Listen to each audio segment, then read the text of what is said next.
이란 전쟁 휴전 상황 그리고 우리 경제에 미칠 파장까지 자세하게 알아보도록 하겠습니다. 두진호 국가전략연구원 유라시아 센터장, 이인철 참 좋은 경제연구소장과 함께 이야기 나눠보겠습니다. 어서 오세요. 네, 안녕하세요. 자, 미국과 이란이 2주간 휴전에 합의를 했습니다. 이제 트럼프 미국 대통령이 제시했던 그 여러 번 연장된 최후 통첩의 그 극적인 합의가 어떻게 보면 그 시한 마감 90분 전에 이루어진 건데, 이 과정을 좀 돌이켜봤을 때 좀 긴박했다, 저희가 이렇게 볼 수 있겠죠. 네, 정말 긴박했습니다. 보는 제 입장에서도 참 피곤할 정도였기 때문에 네. 그리고 지난 시간 뭐 이틀에서 5일 또 그다음에 10일 안 그랬으면 오늘 미국 동부 시간으로 어제가 되겠습니다. 4월 7일 기준 8시 한국 시간으로 오늘 9시에 네. 사실상 지옥문이 열릴 수도 있었는데 일단은 2주라고 하는 유예 시간을 양측이 합의를 했기 때문에 최악의 상황은 일단 피했다라고 볼 수가 있겠고요. 사실 이에 앞서서 제3자가 중재해서 미국과 이란의 일종의 평화안을 이렇게 제시를 했죠. 그래서 핵심은 1단계에서 45일간 일시적으로 휴전하고 그런 성과를 바탕으로 해서 2단계에 가면 보다 심화해서 정치적 협상을 통해서 종전으로 가는 이제 그런 안이었는데, 결과론적으로 제가 생각할 때는 트럼프 대통령이 45일을 요구했을 거고 그런 부분들을 제3자가 이렇게 반영을 해서 했는데, 어쨌든 45일 중에 약 40%에 해당하는 18일 정도의 정치적 합의 시간을 벌었기 때문에 아마 이 2주간의 시간이라고 하는 것을 통해서 이제 극단적인 방법을 좀 피하고 양측이 여러 가지 종전 조건을 제시하면서 출구 전략을 적극적으로 모색을 할 거라고 예상을 합니다. 그러나 여전히 양측 간 평행선을 달리는 쟁점 사항들이 많이 있기 때문에 그 과정 역시 굉장히 지난한 과정이 될 것이다, 이렇게 전망합니다. 그 과정에서 중국이 개입을 했다라는 그런 소식이 전해졌는데 어느 정도 영향력을 행사했을까요?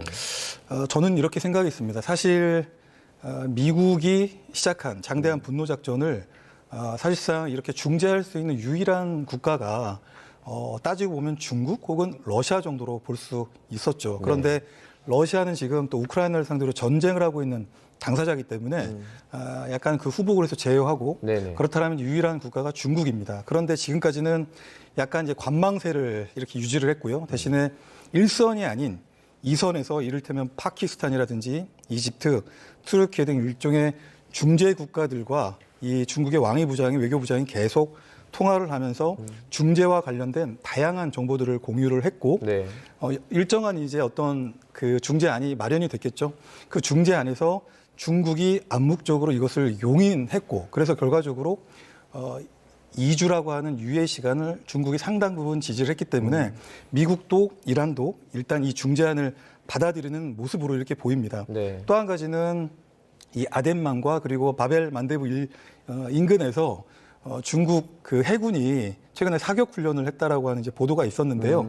그것은 여러 가지 또 의미가, 정치 군사적인 의미가 있겠습니다. 하나는 이런 지금 전례 없는 상황 속에서 중국이라고 하는 강대국이 있다라고 하는 그것을 국제사회의 해상 사격을 통해서 좀 과시하는 그런 측면도 있겠고, 그리고 어쨌든 홍해라든지 또 호르무즈 해협을 통해서 중국도 상당 부분의 이런 에너지들을 공급을 받고 있기 때문에 자국 상선 보호에 대한 일종의 해상 호위에 대한 의지를 결연하게 보인 측면도 있고, 동시에 이란과도 중국이 함께 하고 있다라고 하는 그런 메시지도 이렇게 좀 같이 보냈던 것 같습니다. 정리하면 중국이 일선에서 직접적으로 진두지휘하지는 않았지만 파키스탄이라든지 튀르키예라든지 이런 국가들과 비교적 친소 관계를 유지하고 있는 그런 국가들과 중국이 정책 공조를 통해서 이번에 2주 유예라고 하는 성과를 달성하는데 적지 않은 기여를 하고 또 관여를 한 것이 아닌가, 이렇게 평가합니다. 트럼프 대통령이 그러니까 이란이 호르무즈 해협 개방을 조건으로 이제 이렇게 휴전을 했다라고 말을 하는데, 그러면 뭐 당장 뭐 기름을 실어 나를 수 있는 건 아니잖아요. 절차가 필요하겠죠. 당장 실어 나르는 모습이 트럼프 대통령 입장에서는 가장 기대하는 그런 모습이 될 텐데요. 사실 호르무즈 해협 봉쇄에 대한 것은 이란 혁명 수비대 입장에서 볼 때는 강력한 레버리지입니다. 협상에서 굉장히 중요한 수단이기 때문에 비록 2주간이라고 하는 유예 시간을 합의했다고 해서 그것이 즉각적이고 완전하고 그리고 안전하게 호르무즈를 개방하는 것이다라고 볼 여지는 커 보이지는 않습니다.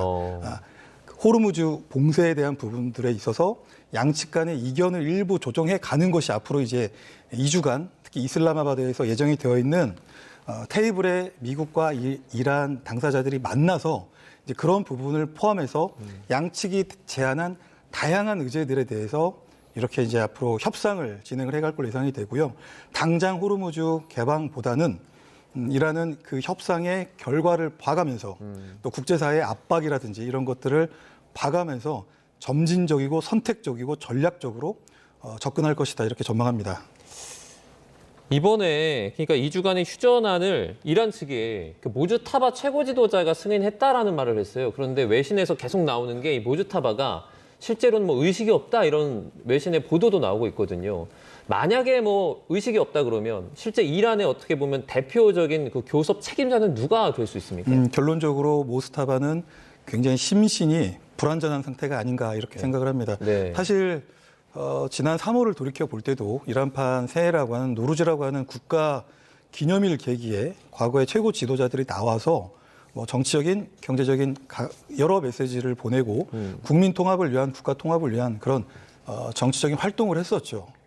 그런데 지금은 전쟁이라고 하는 특수한 상황이기 때문에 더더욱 모스타바가 나와서 국민들에게 메시지를 보냈어야 될 네. 그런 상황이었음에도 불구하고 대독 혹은 AI 영상으로 추정되는 이런 영상들을 통해서 자신의 모습을 드러냈기 때문에 결과론적으로 지금 상태가 정상적인 지휘 통제, 이 전쟁을 지휘하거나 국가 지도자로서 온전하게 그 기능과 권능을 수행할 수 있는 상태가 아니라는 것을 방증한다고 볼 수가 있겠고요. 네네. 결과적으로 추대되었을 뿐이고 그 뒤에는 이란 혁명 수비대 강경파들이 수렴 청정을 하고 있는 것이고 일부 정치인들을 통해서 페제시키안 대통령이라든지 아바스 아락치 외무장관이라든지 이런 인사들을 통해서 대외적으로 국제사회에 그리고 미국에 이란 혁명 수비대의 메시지를 전달하고 있는 게 아닌가 이렇게 추정합니다.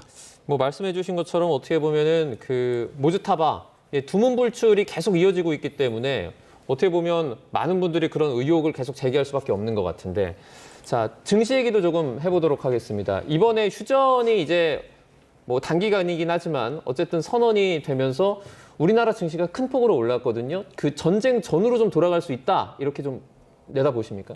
아직까지 거기까지 가기에는 좀 멀어 보이고요. 어쨌든 이제 이 중동 전에 대한 이제 우려를 좀 한시름 널어놨다라고 해서 유가증권 시장과 코스피가 이제 개장하자마자 매수 사이드카가 발동을 하고 있습니다. 올해 들어서 13번째고요. 매수 쪽 사이드카는 6번째입니다. 다행히 트럼프 대통령이 꼭 이런 소식은 장마감 이후, 뉴욕 증시 장마감 이후 우리 증시 개장하기 직전에 발표를 했기 때문에 아마 이제 프리마켓에서부터 이런 흐름이 나타났는데 어제는 삼성전자가 정말 세계를 깜짝 놀랄 만한 실적을 공개를 했습니다. 그럼에도 불구하고 상승폭이 크지는 않았어요. 네네. 그게 오늘까지 좀 더해지다 보니까 삼성전자가 21만 원, 7% 내외로 오르고 있고요. SK하이닉스가 100만 원, 지금 100만 원 10% 넘게 올라서 100만 원 선을 지금 탈환을 하고 있습니다. 어쨌든 이제 트럼프 대통령이 2주 동안은 공격을 안 하겠다라고 얘기했기 때문에 이제 말폭탄만 조심하면 되거든요. 근데 이란이 제시했던 어떤 이제 10가지 항목에 대해서 과연 트럼프 대통령이 이 손익계산서를 좀 따져보면서 이제 계산할 것 같은데 어쨌든 지금은 좀 불안한 안도렐리를 나타내고는 있지만 불확실성이 좀 공존하는 구간이다라고 말씀을 드릴 수가 있겠는데 일단 국제유가가 많이 떨어졌습니다. 어제까지 3대 국제유가가 배럴당 110달러에서 중동산 두바이는 120달러까지 치솟았는데 네. 어쨌든 이번 이제 2주간 이제 이란 공격 유해 소식이 전해지면서 서브텍사산 중진유와 북해산 브렌트는 90달러대. 두 자릿수 넘게 지금 급락한 상황이기 때문에 추가로 더 떨어지기 위해서는 호르무즈 해협에 묶여있던 해상 이 원유 유조선들이 슬슬 빠져나온다더라. 이런 소식이 좀 전해진다면 조금 더 랠리는 이어질 수 있습니다. 우리나라 증시가 유독 이제 미국과 이란 간의 이번 전쟁에서 좀 영향을 많이 받았다라는 그런 어떤 느낌을 좀 받았는데 아니나 다를까 미국 전략국제문제연구소가 그러니까 우리나라가 이란 전쟁 때문에 주요국 중에는 가장 큰 경제적인 좀 피해를 입었다라고 그런 분석을 내놨어요. 맞습니다. 누구라도 이제 경험했을 만한 이제 롤러코스터 장세가 이어지는 것, 그리고 고환율에 대한 우려 이런 것들 때문에 아마 이제 국내 증시의 이제 이 급등락이 변동성이 전 세계 증시 가운데 가장 컸고요. 이번 중동전의 최대 피해 국가가 어디냐라고 하면 코리아다라고 이제 이구동성으로 얘기를 하고 있는 상황인데요.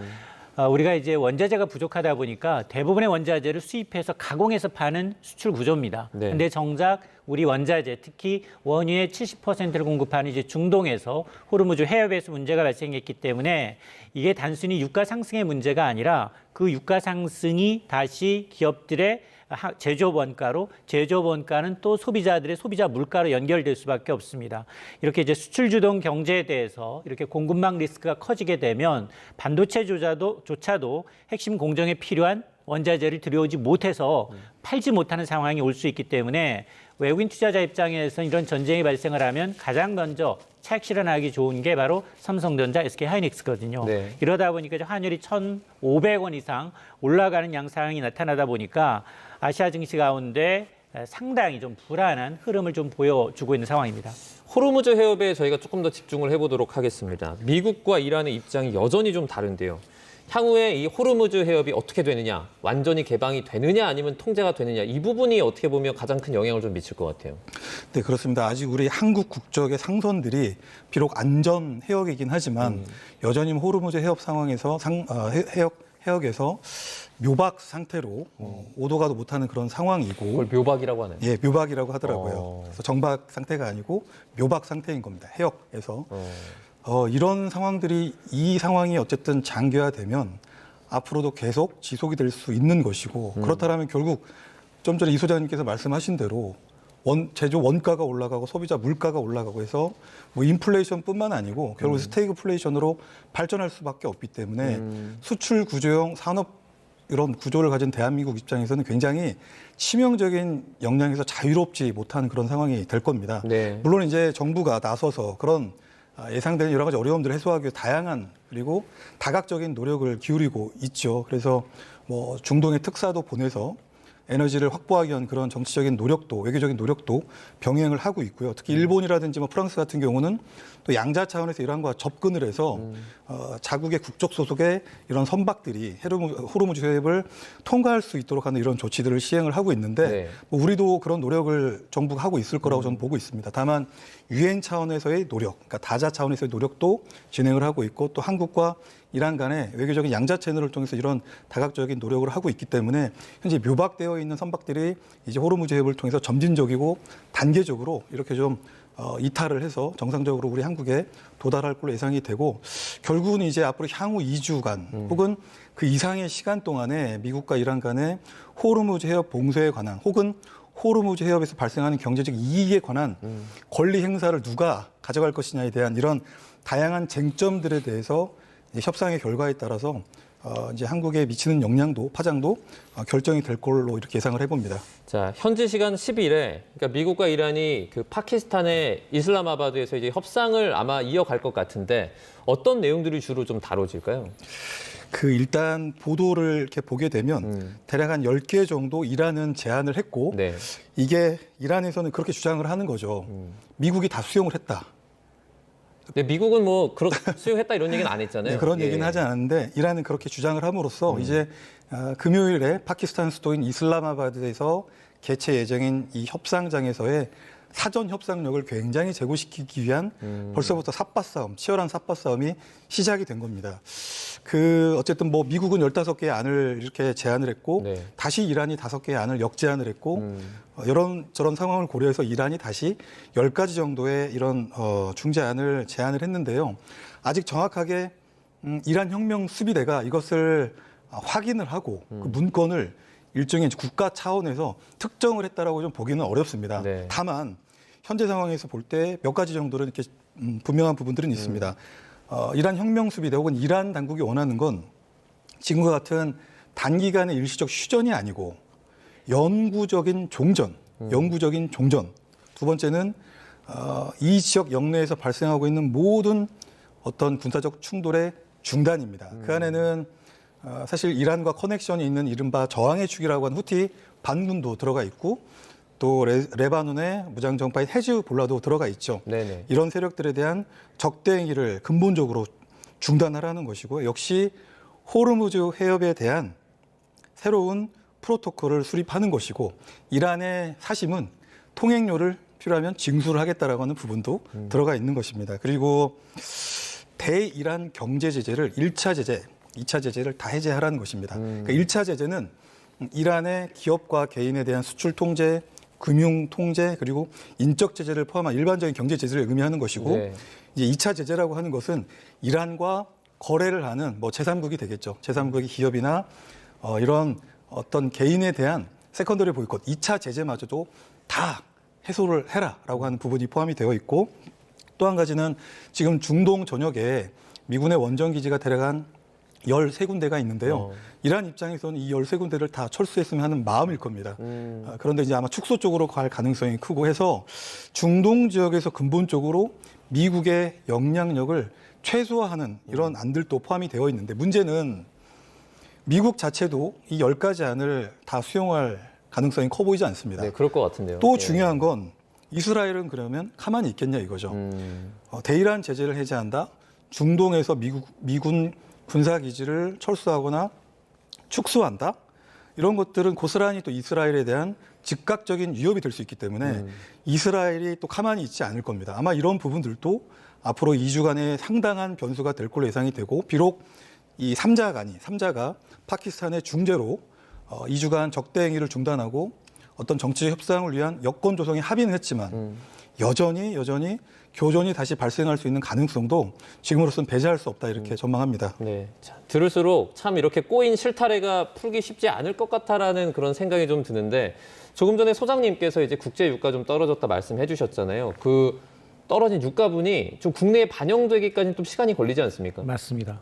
아마 이제 통상 이제 국제유가 변동분이 2, 3주 정도 시차를 두고 반영이 됩니다라고 말씀을 드렸는데 이게 지금 오늘 하루 하락한 거예요. 오늘 하루 110달러, 120달러를 치솟던 국제유가 3대 국제유가가 90달러대까지 중반대까지 내려온 게 오늘 하루고요.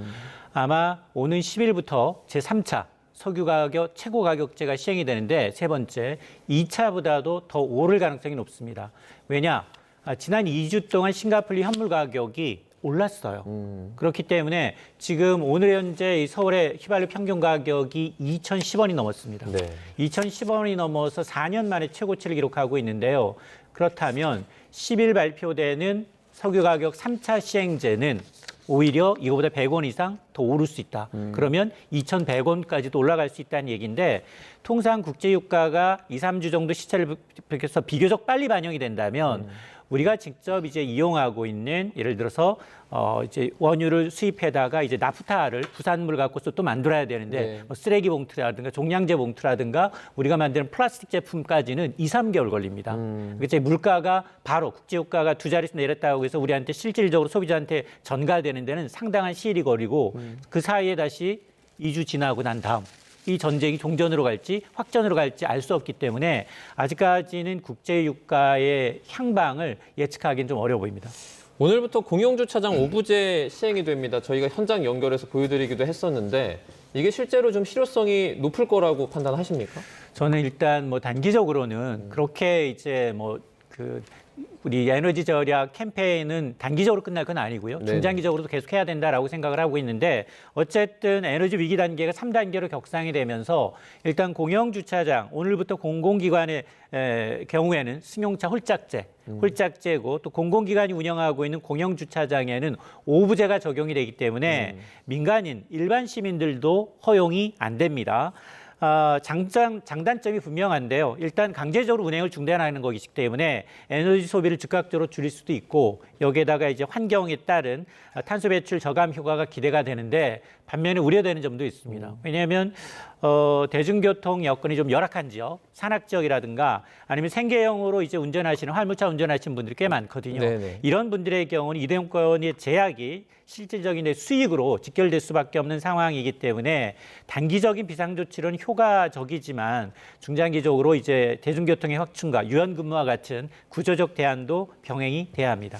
유가 상승 때문에 항공사들 노선 운항 취소도 계속 이어지고 있거든요. 소비자들의 피해가 좀 계속해서 발생하는 것 같아요. 맞습니다. 지금 항공사들의 이제 항공유 가격이 너무 많이 올랐거든요. 단기간에 너무 많이 올라서 항공유 가격 비행기를 운행해도 손해인 적자인 구간은 일부 지금 운행을 지금 안 하고 있습니다. 운행 중단에 나서고 있어서 기존에 두세 달 전에 예고했던 곳조차도 예약했던 것조차도 취소됐다라는 이제 문자를 받으시는 경우가 많은데요.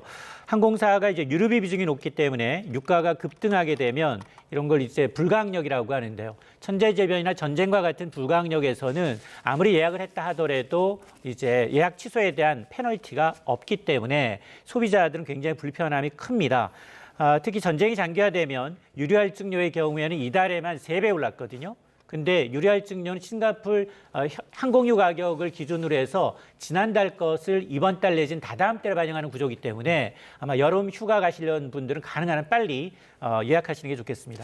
이 부분만 짧게 좀 여쭤보겠습니다. 최근에 최고가격제, 석유 최고가격제를 두고 이게 뭐 득보다 실이 많다라는 분석도 좀 많이 나오고 있어서 이거 좀 어떻게 판단하세요? 그러니까 지금 국제 유가가 갑작스럽게 너무 많이 급반등할 때는 효과가 별로 없어요. 국제 유가가 완만하게 오를 때는 그나마 이제 이 도매 가격을 컨트롤하는 게 됐지만, 근데 오히려 지금 우리가 이제 에너지 위기고 공급발 쇼크거든요. 네네. 그래서 소비를 조금 줄이는 방향으로 가야 되는데 어쩌면 이제 국제 유가에 대한 이제 유류세를 할증해 준다든가 정유사의 이제 마진을 좀 줄여서 분기마다 정부가 재원을 투입한다든가 이런 방법은 굉장히 일회성이고 국제 유가가 이렇게 큰 폭으로 변동성이 10% 내외로 움직일 때는 효과가 좀 덜하기 때문에 오히려 에너지 수요를 좀 줄이는 쪽으로 정책의 초점이 좀 움직여야겠습니다. 네, 알겠습니다. 중동 사태 그리고 경제적인 파장까지 짚어봤습니다. 두진호 국가전략연구원 유라시아 센터장, 이인철 참 좋은 경제연구소장과 함께했습니다. 고맙습니다.